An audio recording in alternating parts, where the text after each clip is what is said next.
Hello everyone, welcome to this channel. This question is from Olympiad Pathfinder Chapter 12. Build your understanding, question number 12. The question is, a thin, rigid, insulating ring of radius r and mass m has a very small gap of length L, where L is much lesser than r, and carries a uniformly distributed charge Q. The ring is at rest in free space, and a uniform electric field E in the plane of the ring and parallel to the gap is switched on as shown in the figure. Find the maximum angular speed of the ring in subsequent motion. Let us solve this question. This is the ring.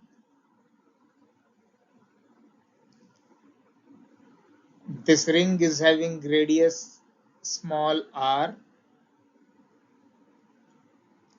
Mass of the ring is small m. This portion, this is L length of the ring is missing. And this L is very small for the purpose of showing it has been enlarged. It is given in the question, L is much less than radius. Ring in free space was stationary initially. Now what is getting done is E field is applied parallel to this gap in the plane of the ring.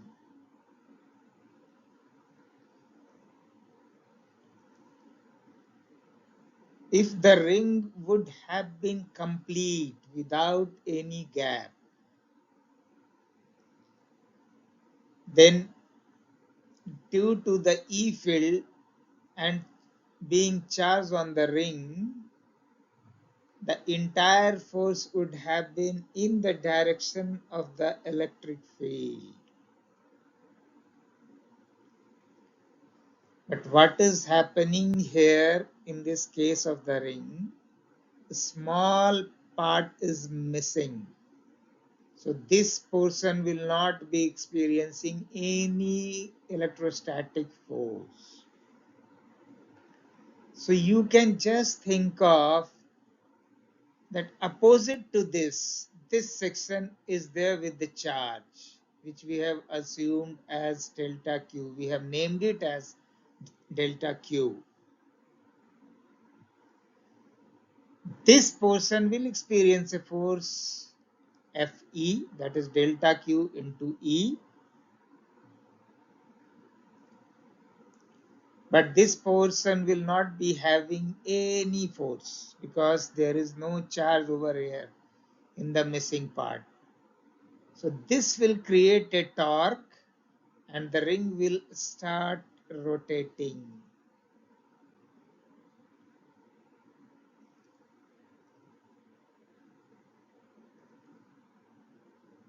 This omega we have shown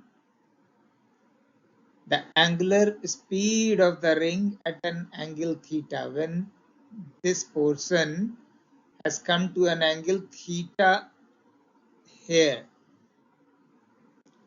So this portion, the delta Q portion would have gone here. So this was experiencing a force in the direction of the field. And because of this, the torque will be now the arm has changed. Instead of R, it has become R cos theta. As we know, the perpendicular distance into force is the torque.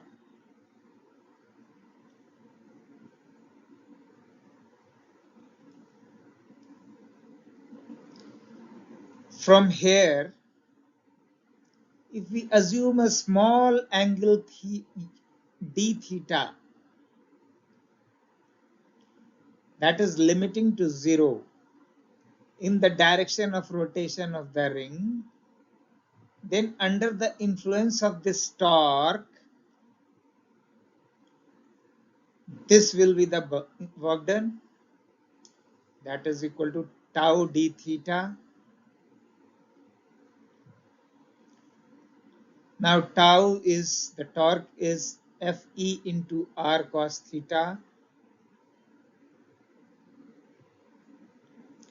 and d theta is the angle by which it has shifted. So if we want to calculate the total work done, so we will have to see the theta changing from 0, because initially delta q was here. It will rotate, rotate, rotate, and it will reach here. When this delta q position changes to this, the gap would have come perpendicular to the E field. And the moment arm, because the force will be in the electric field direction, the moment arm has become 0, means angular acceleration at this location, when this delta q, after moving, after rotating, it has reached to this position.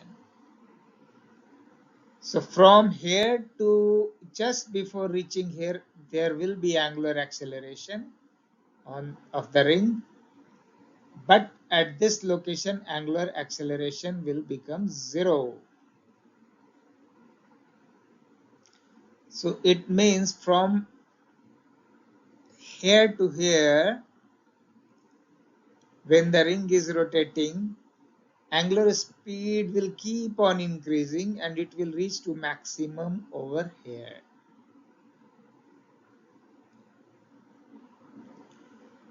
So work done, we are calculating from 0 to pi by 2 angle, and that is Fe into r cos theta into d theta. Fe is the electrostatic force, which is delta q into E, where delta q we can say equal to lambda into L, because this portion is L length. Gap is of L, so we have to consider this portion as L length, where lambda is linear charge density. So what was the charge on this entire part of the ring? It is given in the question is Q.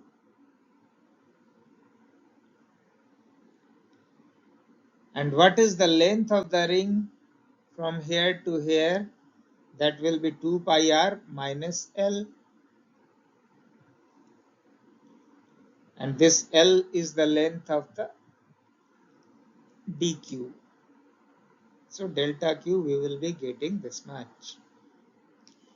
Putting all the values over here and integrating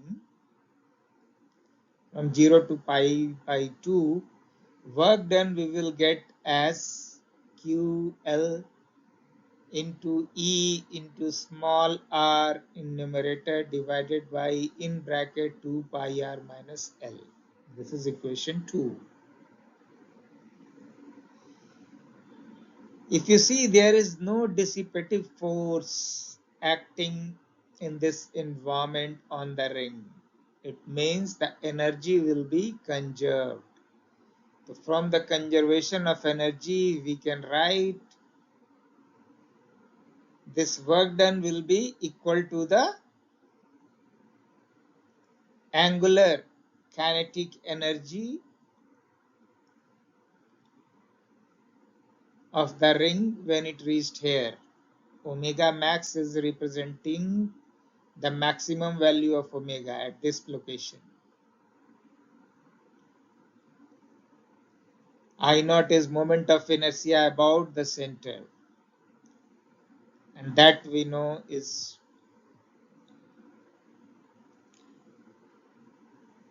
mr square. So upon solving this, and since it is given R is much less, L is much less than R. So 2 pi R minus L can be approximated as 2 pi R. So we will put that value over here and calculate for omega max square. That will be Q into L into E divided by pi mr square.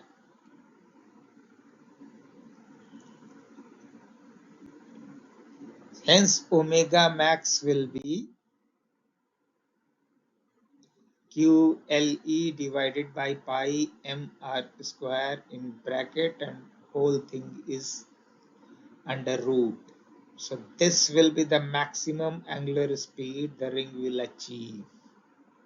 And this will be the case when the gap comes in the orientation when its location is perpendicular to the E field. This will be your answer. Hopefully you understand the concept behind the whole phenomena and solving it. In case any doubt, please do write in the comment box. Thank you.